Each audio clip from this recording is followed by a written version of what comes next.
Good morning, everybody. Welcome to today's 1 Million by 1 Million Strategy Roundtable for Entrepreneurs. 1M by 1M, as you know, is the first global virtual accelerator for technology startups in the world. We run it out of Silicon Valley, but with a global footprint. And our team is also all over the place. We have entrepreneurs really literally all over the world. Our mission is to help 1 million entrepreneurs reach $1 million in annual revenue and beyond. And in support of that mission, we do these free mentoring roundtables every week after week after week. This is the 585th session. We started back in 2008 with an experiment, and that experiment blossomed into the 1M by 1M program. So online mentoring, online roundtables has been our format for many years now.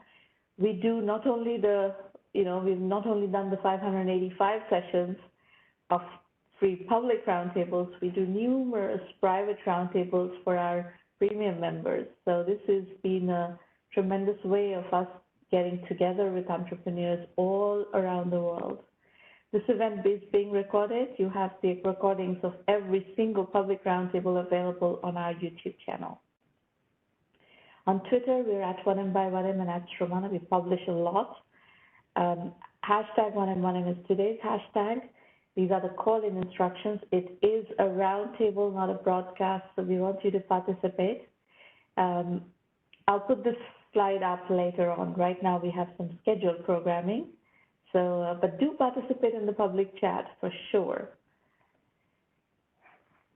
Today, we're going to start the session with a conversation with Mohanjit Jolly, partner at Iron Pillar. Mohanjit, welcome to the show. It's a pleasure, Samna. Well, it'll be a great conversation. I'm sure you've been in the industry for a very long time and have been following the evolution of the Indian venture capital ecosystem quite for a long time. So let's start diving into a bit of, just for introduction's sake, just a bit of your background, and then let's introduce Iron Pillar, and then we're going to talk trends, talk about the historical backdrop of the Indian industry and so forth.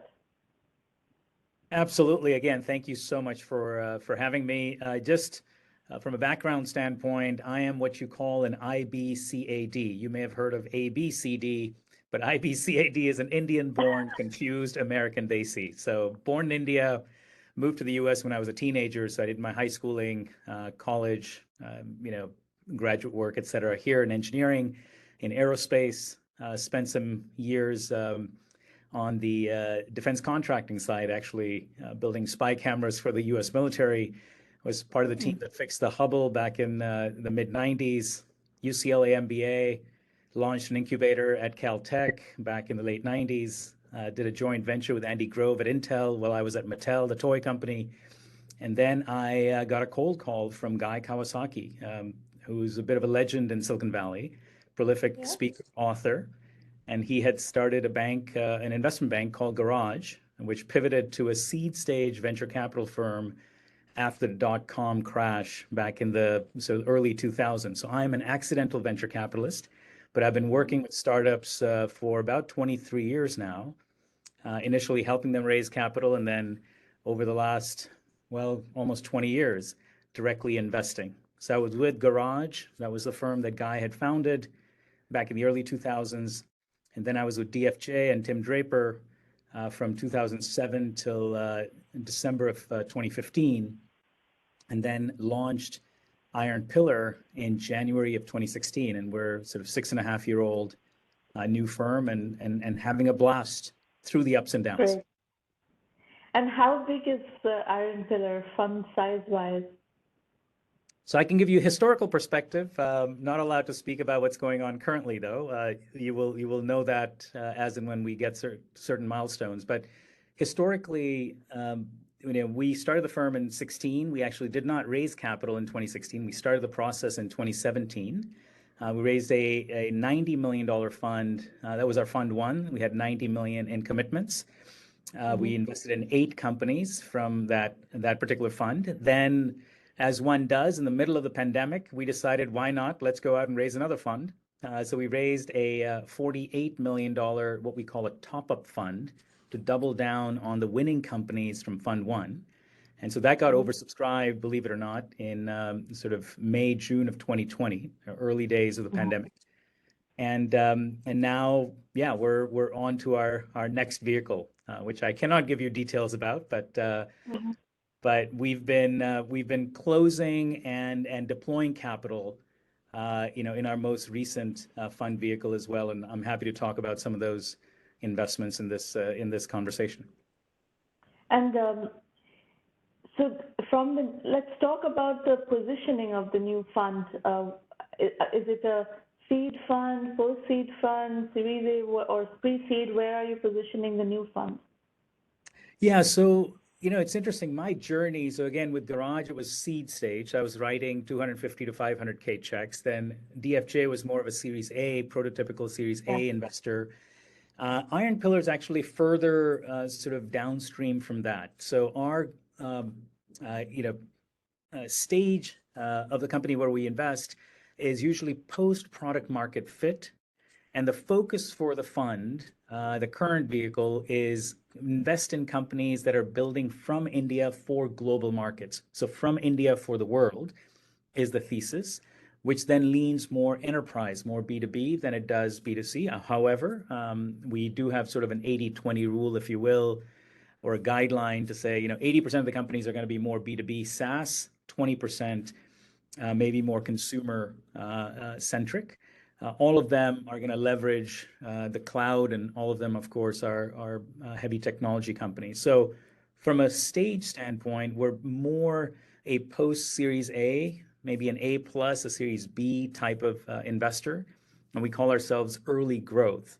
So what that means is when companies, for example, on the enterprise side or the SaaS side, get to somewhere between 4 million and 10 million in ARR, is when we come in and lead or co-lead rounds. Having said that, one of the reasons I was actually intrigued by what you are doing is we actually start tracking companies much earlier than when they need our capital, right? So even when they're seeded or they do their Series A or somewhere between seed and A, or whatever the new avatar of that round, from a name standpoint is, we start tracking interesting companies, engaging with them, building that rapport, so that when they get to a point where we get excited from a direct investment standpoint, we can potentially preempt the round, and we've done that with a couple of companies in our Fund 2 portfolio.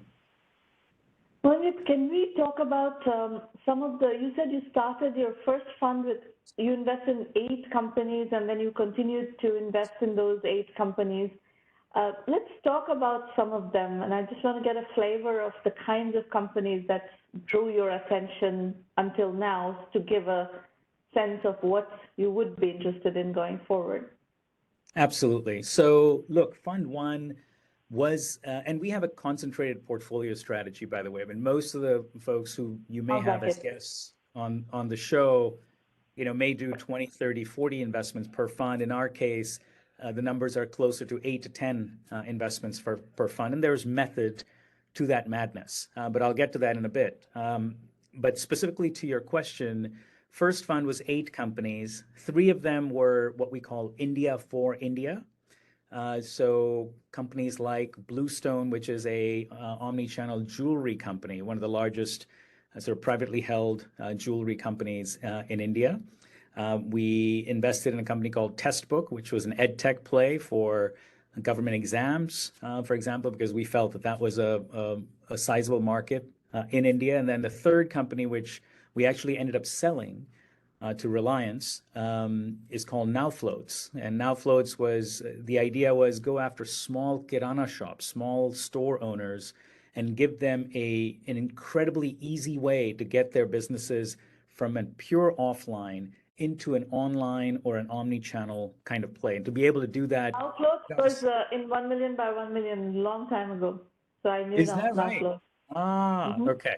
Yeah. So we led their, Series B, and we actually played a very critical part in eventually getting that exit. And that's an entire, that's an interesting story in and of itself in terms of, why we decided to sell at that point versus continue the journey, over a longer period of time. So those three, Now Floats, Testbook, and Bluestone, are more India for India stories. And then the remaining five are really India for the world. And I'll focus, I guess, on three of those remaining five, which may be familiar to the audience and have really broken out of Fund One. So the first company is called Uniphore. Uniphore is a conversational AI platform that most recently raised $400 million, led by NEA in their Series E. This was earlier this year. And the idea is to go after, large enterprises that have more than 500 call center operators, either captive or through other BPO services. And how do you leverage AI to remove human from the loop and have that human be a higher value add layer in that entire engagement, and then to be able to do so globally in dozens of languages, and be able to actually have intent or emotional sort of context in that conversation to understand whether the customer is actually getting more annoyed, or are they moving towards a resolution and delight. So the company has done incredibly well. What's really interesting about that company is they spent 7 years in India perfecting the technology. They were in India Private Limited, incubated at IIT Madras, and then when John Chambers, the former CEO of Cisco, led the Series B back in 2016 or early 17, his prerequisite was that Umesh, the CEO, had to move to Silicon Valley. So the company then, or Umesh then moved to Silicon Valley. The company flipped from an India Private Limited to a Delaware C Corporation, a US Inc., and we invested back in 2018 in their Series C, and they've raised two follow-on rounds since. So that's one company that's truly broken out and is valued at multiple billions of dollars. The second one, which is really interesting, is a company called Servify. Servify is an insurance tech play, or insurtech play, based out of Mumbai, but now present in 55 countries around the world. And what they do is basically it's a device lifecycle management software company. So whenever something goes wrong with your mobile phones, et cetera, they are the go-to player for most of the OEMs, actually all of the major OEMs in India and many of the OEMs globally, to manage the post-sale servicing and warranty for that particular device. And amazingly enough, here's a company that's still in India Private Limited. The CEO sits in Mumbai, but they now have companies like Samsung and OnePlus that have brought them to Europe, to the US. They're in other conversations. They run Apple's and Samsung's warranty servicing in India and other parts of the world. So that's another one. And the third one, which is another consumer play, but an interesting one nonetheless, is a company called Fresh to Home. Fresh to Home is a vertically integrated fish, meat, poultry company where the idea is remove layers of complexity and middlemen and go from source to doorstep in 24 to 36 hours.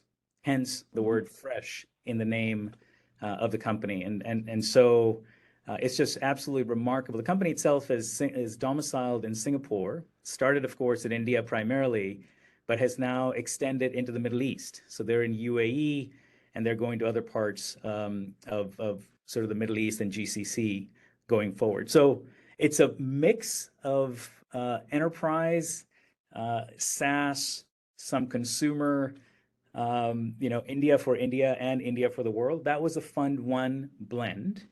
Then we raised a top-up fund. Top-up fund was to invest in these three companies in particular: Uniphore, Servify, and Fresh to Home. And we did deploy that capital.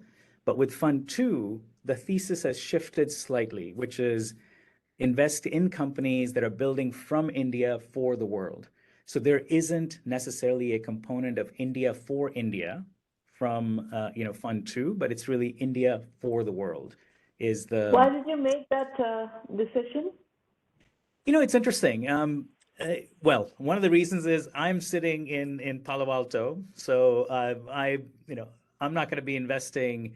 I don't have my finger on the pulse necessarily of what's going on in India. Having said that, um, I have my colleagues who are in India and the Middle East, and they do have their fingers on the pulse. Uh, but here are the three reasons why we as a partnership decided, at least for the time being, with Fund 2 to go down this path. One is we think because of the democratization of the technology stack, thanks to hyperscalers like AWS, Google Cloud, Azure, et cetera, you can have world-class people sitting anywhere in the world building world-class products for the world, Yeah. right? And who better to do it than software developers and software engineers and just brilliant minds in India, right? And one thing that the pandemic has taught us is clearly you don't need to be in a particular geography, right, to have an impact in that geography. So we were thinking about this well before COVID happened, but COVID seems to have accelerated that particular thesis. So one is democratization of the tech stack, so you can have people sitting anywhere in the world building for anywhere in the world. Second, and this is quite important to understand, is the currency risk, right? So from our standpoint, the rupee depreciates 3, 4, 5% a year, and therefore, to get returns in dollars, which is where most of our LPs are investing, you have to run, 50% harder to get the same returns in dollar amount rather than rupee amount. So to give you a precise example, I was in India from 2007 to 2012. In 2007, the rupee was somewhere around 38, 39 rupees to a dollar. When I left in 2012, it was at 62, 63. And therefore, in rupee terms, if the portfolio does really well, it doesn't mean a whole lot because in dollar terms, we were taking, 50% hit purely based on currency. So when you have this India for the world thesis, the currency depreciation actually helps you, meaning the revenue is in dollars and the The costs cost are is in rupees. in rupees, right? So most of the companies that we've invested in out of Fund 2 thus far, I would say something like 75, 80% of the headcount is in India, right? 20% or so is in the US, right? So it's a wonderful outcome from a unit economics standpoint. And so the dollar goes much further in that sort of B2B side of things. And the final piece is we looked at literally hundreds of companies and we sliced and diced the data. And what we figured out is the India for the world story, has 2x the exit outcome. What I mean by that is for every dollar invested, you're able to extract $2 out, twice as many dollars out, I should say, for an enterprise-centric company than a consumer-centric company. So enterprise-centric companies tend to be more capital efficient. So they take about 50% of the capital to get to quote unquote unicorn status than a consumer-centric company does based on the analysis that we've done, right? So it's capital efficiency, it's repeat appreciation. The final thing is exit optionality. So if you have companies that are building from India for the world, whether it's acquisition, whether it's IPO, you just have a lot more options. If that company, let's say, is it could be a Delaware corporation, it could be basically. That's correct. Yeah. That's correct.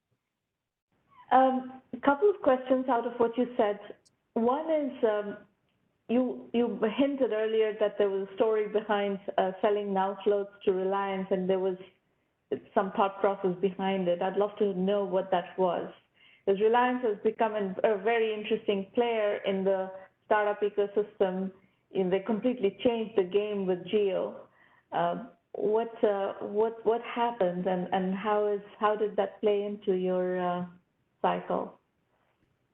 Yeah, so I think it had less to do with Reliance, to be honest, but more to do with the fact that, we realized that without going into a lot of details, we realized that, the company was hitting a bit of an air pocket in terms of predictability, replicability, and scale, right? So you've got to figure out your go-to-market engine, which the company was struggling with a little bit. And then you have to have sort of a retention strategy. So you can't just be constantly churning and acquiring and churning and acquiring, just not something that's scalable. So that was a little bit of what, the company ran into at that point. Again, it was an early investment. We invested in the company back in 16, and so timing, right, was everything. And so, Geo hadn't quite happened yet. Okay. It was still, some of the prerequisites for that particular company to succeed from a consumer mindset, from technology adoption, et cetera, was not quite there. So I think timing in these things plays a big role, and I would Yeah, equate well, and timing with luck. selling, one of my observations on now floats would be that selling to SMBs, especially that small businesses in India, is really hard. That's right. That's right. And so, you've got to have, I mean, feet on the street. The dichotomy in India, especially on the SMB side, is the following, which is Indians love to be pampered as customers, Yeah. right? Whether you're on I the touch, SMB. I touch low value sale. Ah, so exactly. So, they want the high touch, but the high Yes. touch doesn't work, right? The unit economics simply don't Doesn't work work. unless you, yeah, Right. yeah. So that was a conundrum. And look, the interesting thing is we actually had a strategic term sheet on the table. I won't say who, but it was one of the financial institutions in India, and so the board had long deliberation around this, and I give a lot of credit to my partner Anand, who basically convinced the board and management to say, look, guys, even if we take this particular capital, and it wasn't a lot of capital, right? We would basically be kicking the can down the street. We would have added somebody else on the stack, and so rather than do that, let's put a Agree. bow on it and find a new home where the team and the employees, everybody can continue to build this platform with the right kind of depth and breadth and reach. And so Reliance was therefore, when we started the process, a natural home for the company, and as far as I know, they're doing extremely well. Which is a good segue into my next question. Um, I completely agree with you that when the India-born global SaaS is on the deck, exits are kind of the same exit options as any SaaS company, right? It's basically, especially if it's enterprise software, the exit options are very standard. It's general. It's real democratization of exit options also. Talk to me a bit about how the exit options in India have evolved for the rest of the venture-backed companies. Yeah, look, I mean, I've been investing in India for the last 15 years, and as you alluded to, I've seen India evolve over time. One of the biggest issues that, when we would go and pitch India, and the LPs and the other VCs would say, well, we haven't quite jumped into India yet because, a lot of capital has gone in, not much has been delivered in terms of harvest. I think that story has clearly changed, right? Flipkart was the watershed moment, if I can just point to that. But then one can look at, Freshworks as yet another watershed moment on the SaaS front. Global SaaS. Exactly. And Freshworks doesn't fall in that category. right. And look, I mean, one of the things I've been saying for a long time, though, is the following, and this is a little bit controversial, right? Which is you have to look at India from a relative lens, not an absolute one, right? So when people fall into the trap of absolute returns and saying, well, US has returned this and Israel has returned that and China has returned that, and look at India, it's only a small piece, then you're sort of convincing yourself why India is not an interesting geography to look at, right? So then you sort of say, okay, it's very hard for me to sort of convince you from that point. You'll just have to come to a different state of mind on your own based on data that you gather. But if you look at India from a relative lens, I mean, India today is orders of magnitude better from an exit scenario, an exit possibility standpoint than it was, a few years ago, right? Yes, one can argue the IPOs happen and the PayTM and so on. It was a bit of a tumultuous, let's just say, journey, but cycles happen and headwinds come, and sometimes you get caught, right? And that has happened in every cycle. But the good news is that there is now a pathway, and there'll be others. There'll be Mobi and Dhruva, and there are a bunch of folks who have reached critical mass. They're doing, phenomenally well in terms of top and bottom lines. The public markets, as and when they come back, there will be a rush, and I think there will be, several Indian companies or Indian origin companies or companies that started in India and then pivoted to a U.S. Inc. They will be in the mix, and that's when we'll start pointing to that data. Now, having said that, there's been also a bunch of M&A that has happened. Now, M&A may not be 100% acquisition; it may be controlled transactions, right? So several of those, Simply Learn and others have also happened, which have provided liquidity for employees, for entrepreneurs, for VCs. And so now you're in an environment where there is indeed, or there are billions of dollars that have been returned to GPs and therefore LPs. And so that cycle is starting to mature. Now, is it a well-oiled machine, and is it going, like a Ferrari or a Lamborghini? Not yet, but we're somewhere between a Maruti 800 and a Ferrari, I would say, and I'm very bullish on the prospects going forward. There are two trends that I have observed, and a lot of this is captured in my other conversations with your compatriots. One is that the Indian VCs who have done early stage investments, and in some cases where the company has gone on to become a unicorn, let's say, or a heavily funded later stage company, the early stage investors have sometimes exited into those later rounds. This is a trend, definitely. In India, there's almost like an early stage investors exiting into later stage investors. It has become a trend. That's one. Yes. And the second one is,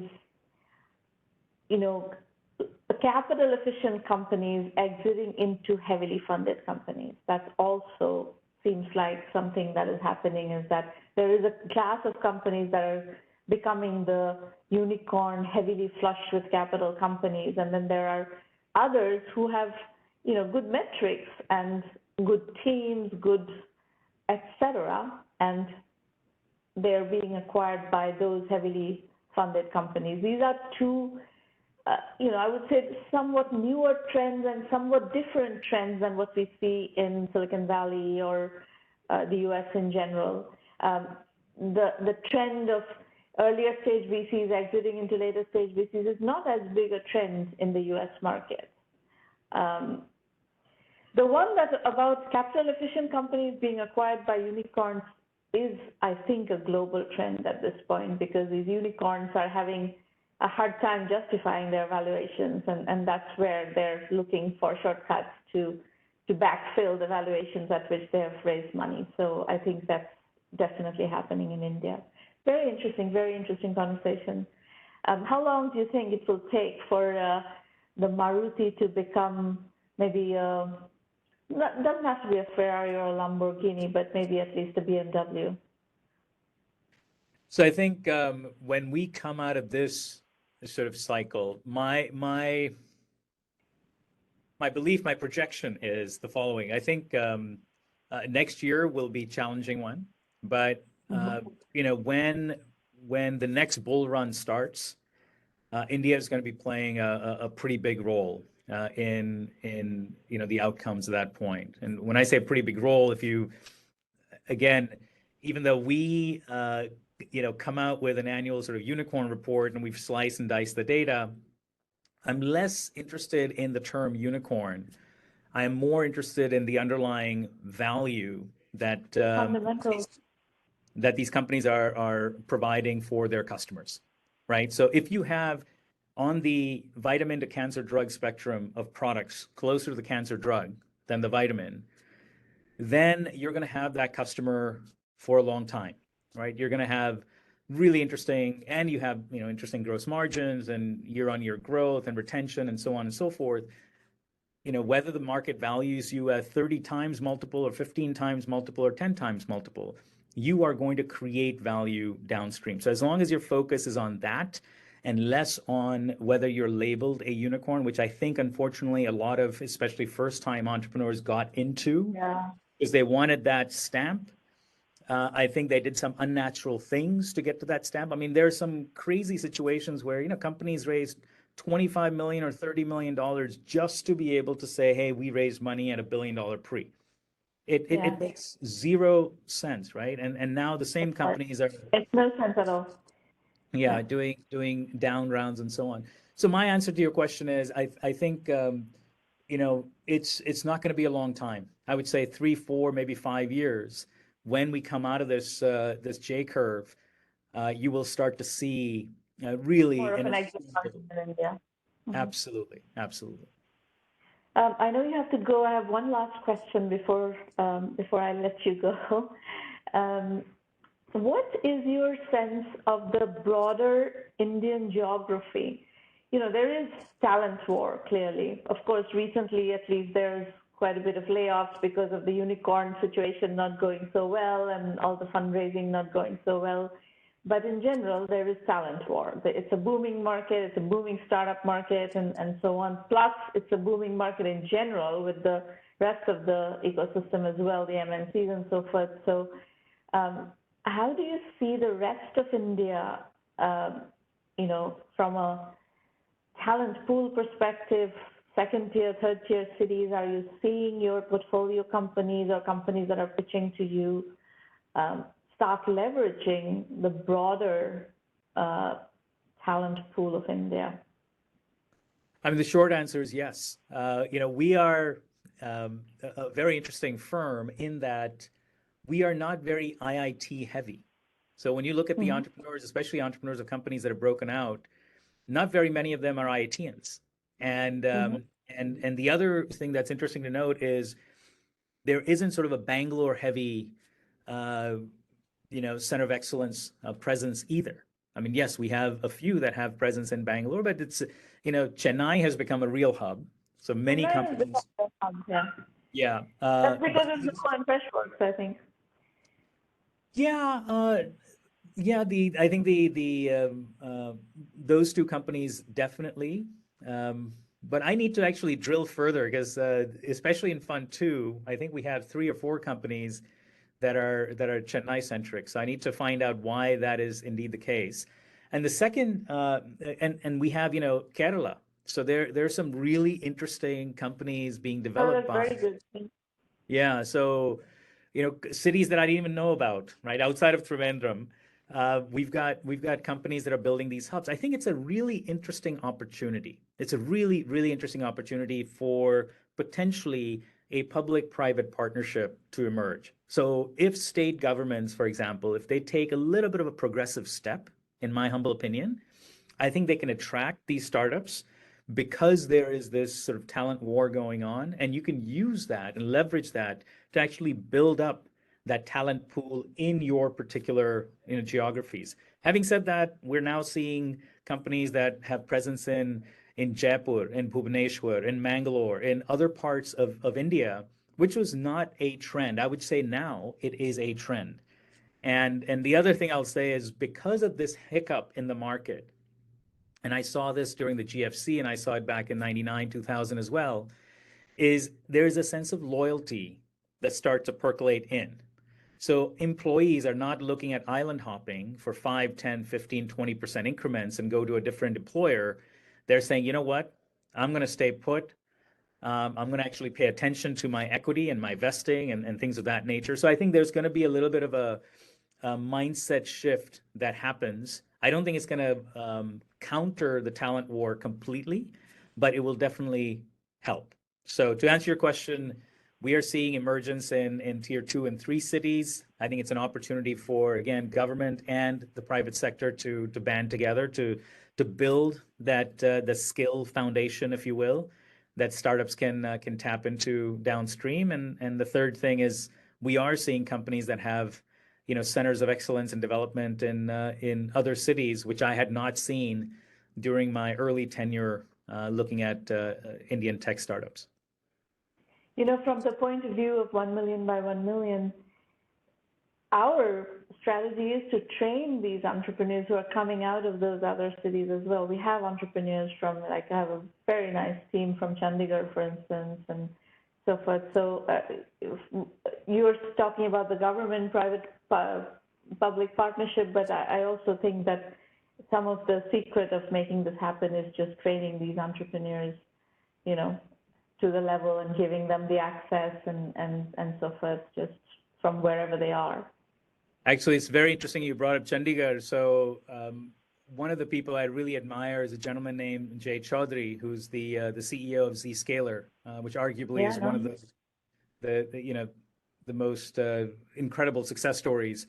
And he set up his development center when he was getting Zscaler going in Chandigarh. Had 350 engineers in Chandigarh. He didn't go to Bangalore. He didn't go to, Delhi or NCR.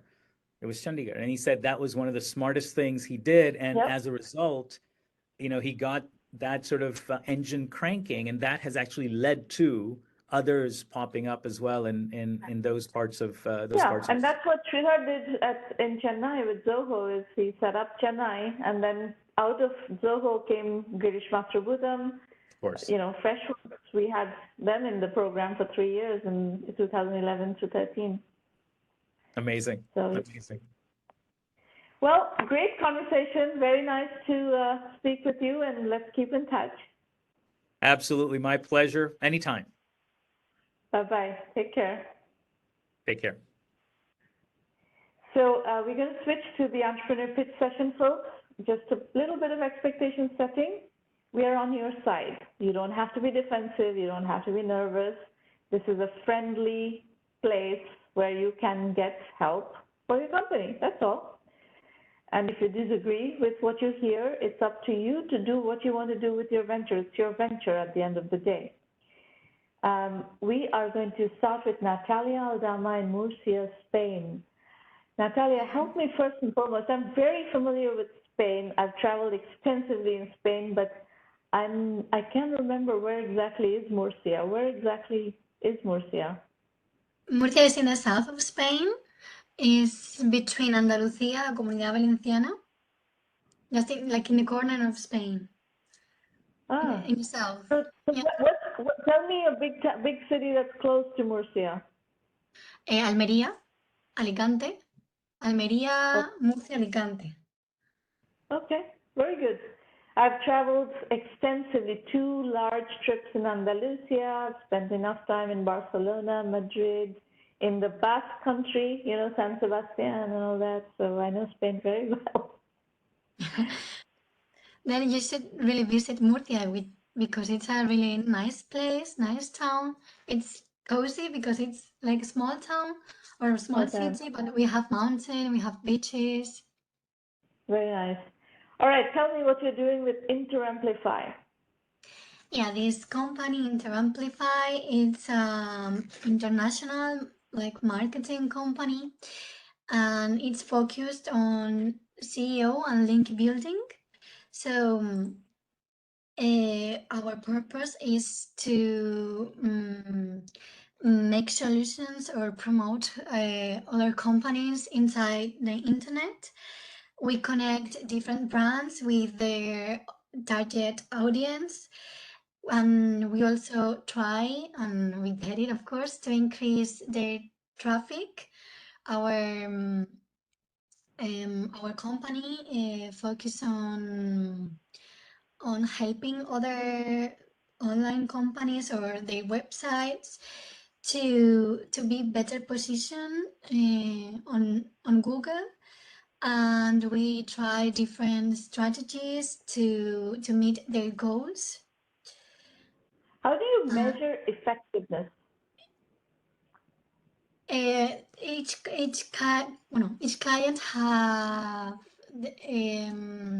has their own goals, so we try to foster and to improve those goals but it always depends on the client. So some of them just maybe want to be better positioned on Google, or maybe they want to target more audience. So it depends on their goal, and maybe what And how do you acquire customers? we have customers from all over the country, from all over the country, all over the world. We have from Spain, from the European Union, from the United States, Australia. So even India, we have also clients from India, and so that's why we are an How do you international. acquire customers? Sorry? How do you acquire customers? Through the internet, we always try to be in contact with new brands which have different websites. We How do do it people find you? How do your clients find you? because we have like different strategies of publishing. We are in all the media. We always try to get new clients, and also like Are you on new Upwork? websites for our clients. Are you on Upwork? Do you market through Upwork? No, you don't know Upwork. No, I don't know that. Sorry, no. All right, what brings you here? What are you looking for? We try to, of course, to always to improve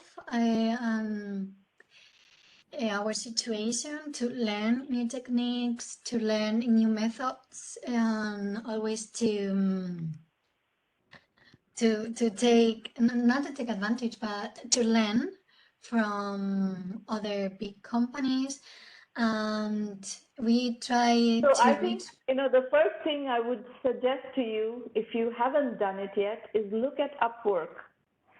Your kind of business, from a customer acquisition point of view, should be selling through Upwork. And I'm surprised that you haven't found Upwork yet. So go look at Upwork.com and make sure that you have an extensive presence on Upwork.com and testimonials and everything, so that you can get business from Upwork. Because this kind of services, people, businesses acquire this kind of service providers through Upwork a lot. Upwork. Okay. Okay? That's my primary feedback to you. I understand what you're doing. The other thing I would say is create case studies of how you measure success. Like if you wanted to pitch me, if you wanted my business, I'm now putting on a customer hat on, like if you wanted my business, I would ask you, how are you going to measure success? How are you going to show me that you are delivering value? So like if you ask me to spend, let's say, $500 a month with you or $200 a month with you, with your service, what am I getting in return? And how do we measure success? That's really critical. So this pitch, if it's a customer pitch that you want to create, I would, link building, SEO, everybody knows what that is, more or less. But tell me what you're going to give me. Let's say you can create packages like, for $200 a month, you get this. For $500 a month, you get this. And you have to show exactly what that is and how do you measure success. Yeah. Okay. Thank you. Any questions? Do you have any other questions? No. You're good. All right. Great. Does anybody else have any other questions? I don't see any hands up. So let me show you quickly how to use 1M1M, and then we're going to adjourn. You can go to 1M1M.com to access all our resources. If you're looking to scale your business, to build your business further than where you are, this is a very good place to get help in how to build a technology-enabled services business from anywhere in the world. You can start reading our blog and you'll learn a lot from that. The Entrepreneur Journeys book series is an interesting way to learn as well. There are 12 volumes of case study-based books. These roundtables happen every week. We're approaching 600 roundtables now, so you can come as many times as you want. You can pitch for free ones, but you can come as many times as you want and listen. The premium program is our real acceleration program. So if you're really looking for hands-on help where you can talk to me every week, you can access our curriculum, you can get help with business development, funding, etc. The premium program is what you need to join, and you can join from anywhere in the world. If you're looking for funding, for example, these are the due diligence questions. So go to the self-assessment and run through the due diligence questions. A very good resource is our free bootstrapping course on the 1M1M blog. Please take a look at that. It's less than 1 hour, and it's been done, accessed by hundreds of thousands of people. We also have an extensive body of courses on Udemy. So you're very welcome to also start learning through Udemy. There are about 30 courses that address different topics in the entrepreneurship world. Our entire curriculum is also available as a monthly subscription at $99 a month. That's 1M1M Basic. Everything you will get at Udemy and a lot more is available in 1M1M Basic. Okay. So go to the website, look around, see, if you want to use premium, basic, Udemy, whatever you want to use, go ahead and look at it and use 1M1M, start learning from 1M1M the way you feel comfortable learning. There are FAQs, video FAQs, a full description of the curriculum, and so forth. We are a case study-based program. We have thousands of successful entrepreneur case studies and lots of video lectures, so that's how we teach. And that these people are part of the network, so you're learning from a very, very sophisticated body of entrepreneurs who are sharing with you their journey, how they put one foot before the other.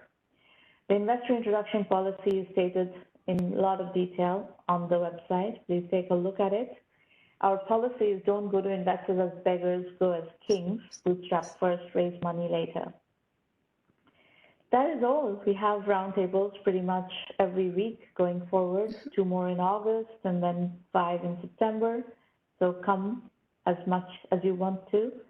And that is all. I think if you have questions about the program, you can contact Irina Patterson and she will be happy to talk to you by phone, WhatsApp, Skype. Email her and she'll, start the dialogue if you want to. Okay. And that is all for today. So Thank you. good luck. Thank you very much. Thank you. I really appreciate your see you next feedback. time. You're very welcome. Thank you. Bye-bye. Bye.